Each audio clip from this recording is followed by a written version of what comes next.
Non, yo. Waaw pour géej gi bay ñëw rek mais noonu. Mbao traditionnel, si on ne fait pas attention, dans 10 ans, il ne restera plus rien.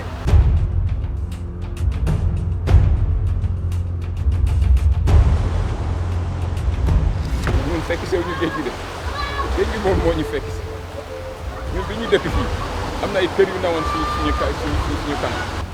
Pendant combien d'années amul benn solution. dañuy sangu géej mais buñ sangoo pare da ngay ñëw fi da ngay gis ay yax kese ngay gis ay bopp néew. Ça, ce sont les populations qui, de manière endogène, se sont retrouvées avec des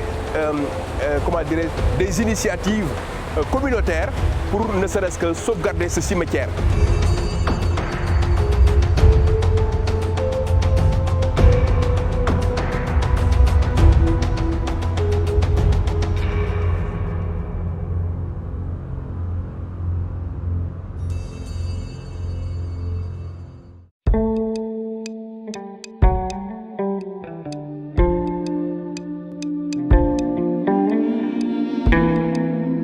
Mbao est l'un des plus anciens villages lébou de la presqu'île du Cap-Vert au Sénégal.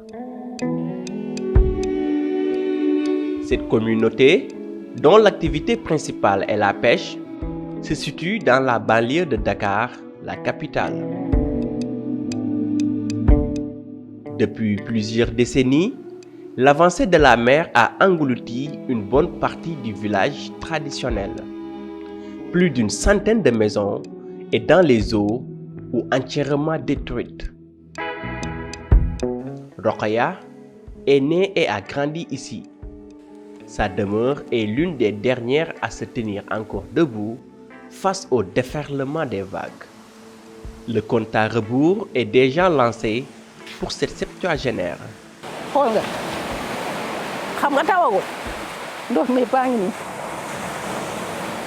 fii presque alignement bi moo fi des lii ko dalee fii kër ñoom Mbaye Sarr ba fii quelques kër moo fi des alignement bi kese mais li dem si géej ëpp na 100 kër.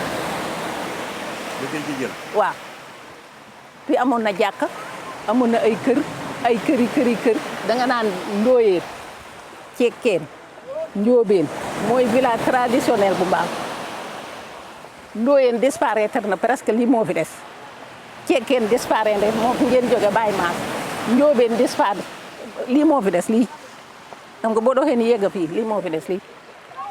Man, la maison où je suis né est à 200 mètres dans la mer. Et je suis né en 57. Vous voyez que ça, kër yu bari dafa disparaître. te fi ma juddoo ak digganteem ak géej gi dongal dox lu ma presque 800 mètres. Chaque année day gagné en des mètres beaucoup de détruire, surtout quand l'hivernage arrive quoi. Parce qu'il est établi que quand il pleut beaucoup, les mers se remplissent. day jël espace bi mu volume bi mu jël ci kaw da koy jël ci plage ci côte bi quoi. Selon le WACA, programme de gestion du littoral ouest africain, la côte sénégalaise est soumise à une érosion moyenne de 1,8 m par an. Rien que la plage de Mbao suffit comme illustration avec son lot de conséquences. Oui, on va dire sur 50 mètres au moins, il y avait des maisons. Et le reste, il y avait encore la plage. Donc à 150, 200 mètres, il fallait maintenant faire... c'est là où on commençait à fouler l'eau, si je peux le dire, pour toucher les premières vagues. Mais depuis cette période-là, on va dire facilement, on est sur 30 ans, 40 ans. Mais la mer a avancé comme c'est pas possible. Avec l'érosion côtière, mais non seulement les gens ont perdu leur habitation sans dédommagement, donc c'est toute une vie qui s'écroule un jour parce que la mer en a voulu ainsi, en a décidé ainsi.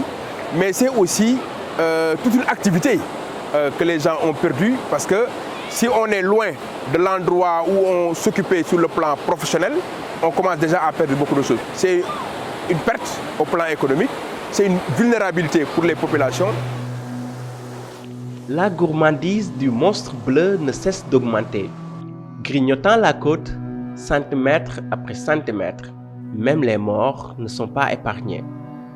C'est ici que reposent les aïeux d'Amar Khan. Aujourd'hui, beaucoup de leurs tombes ont été emportées par les eaux. dañuy sangu géej mais buñ sangoo pare da ngay ñëw fi da ngay gis ay yax kase ngay gis ay bopp néew fii lañ ko doon gis bi ñuy gën a nekk xale boobu xamuñu lu bari sax man sama bàmmeelu maam géej gi lekk na ko mais dara mais da ngay ñëw taxaw rek def ñaanal leen ñoom ñëpp waaw mais Alimeri cosaani dëkk bi moom booy xool ñaar yëpp ñu ngi si géej benn bi mu ngi nii beneen bi mu ngi nele ñu koy woo Alimeri Cekkeen. Nos parents sont dedans. Fi mu ne nii si ça avance un peu dans moins de 10 ans on risque de ne plus voir ces cimetières-là. Et vous savez ce que ça représente, un cimetière où on a mis son papa, sa maman, ses grands-pères. On a fait d'autres yeneen cimetières yu gën a mag mais des fois waaw parce que le passé là c'est tellement important dans la vie d'une personne boo xam ne bii nekkoon na di ko vivre bu nekkoon un vécu quotidien nga judd màgg. Et pourtant, il y a quelques années de cela, l'État du Sénégal a érigé une digue de protection pour sauver ce qui reste du cimetière. boo xoolee mur bi gëwuma ne sax déwén dina ko fekk mur bi booy xool dafa weng jëm côté géej gisoo cat bee daanu na comprendre te boo xoolee fépp dafa def ay fitir kaw ba suuf gisoo fi yëpp dafa def ay fitir booy xool léegi mu daanu te li bu daanoo waxuma la Alimeri mais kër yi ngay gis nii sax day dem. On estime que 65% de la côte est frappée par ce phénomène aux conséquences concrètes et diverses pour les populations. Les habitants sont souvent porteurs de solutions, parfois artisanales. À Cekkeen, des pneus usés et recyclés constituent un rempart pour protéger les dernières concessions. Baye Mass est l'un des initiateurs. yii yëpp dañ ko for am na si yoo xamante ni sax dañ koy jënd par 100 francs maanaam période bi géej gi day gas léegi bu gasee dañuy teg pneu bi ci suuf jël benn portelette teg ci biir après jël xeer yi ngay gis nii ñu dugal ko ci biir renforcer ak ay pierre ba mu fees waaw moom la ñuy def nii donc ci biir pneu yi nii da ngay gis ne dafa am ay xeer ci biir xeer yooyu mooy tax géej gi bu ci dalee du daanu en même temps yeewante leen quoi waaw ñu ne nañ def benn digue boo xamante ni au moins géej gi bu ñëwee dina donte la sax du barrage boo xamante ni dina mën a téye géej gi avancée de la mer mais au moins bu ñëwee bu yàqee pneu yi bu laa mën a yéegi ci kër gi day fekk doole bi day wàññi quoi loolu moo waral xalaat bi quoi. Les jeunes de Mbao lancent un appel à l'État du Sénégal pour sauver ce qui reste encore de leur patrimoine. Nous avons porté le plaidoyer au niveau des autorités. Bon, en 2004 plus ou moins, il y a eu un début de solution avec le barrage que vous voyez, mais sur un linéaire de plus ou moins 1 km, n'est-ce pas? Mais on voit que la côte fait plus de 4 km. Donc faire un barrage sur 1 km bon, revient à être superfétatoire et inefficace en quelque sorte.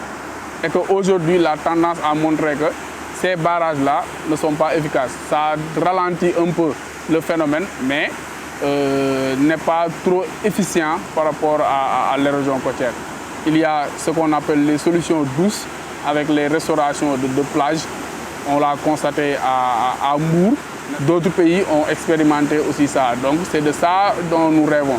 Au niveau de la corniche aussi, on a vu des solutions structurelles. Donc pourquoi pas Mbao? Face à la mer, le destin de ces hommes et femmes semble être noyé dans un horizon lointain. Chaque vague érode une parcelle de leur espoir, d'un futur moins trouble. Urgence signalée, qui pour arrêter ces vagues? Pour le moment, ces populations n'ont que la force de leurs bras et leur ingéniosité. waaw pour géej gi bay ñëw rek muy noonu waaw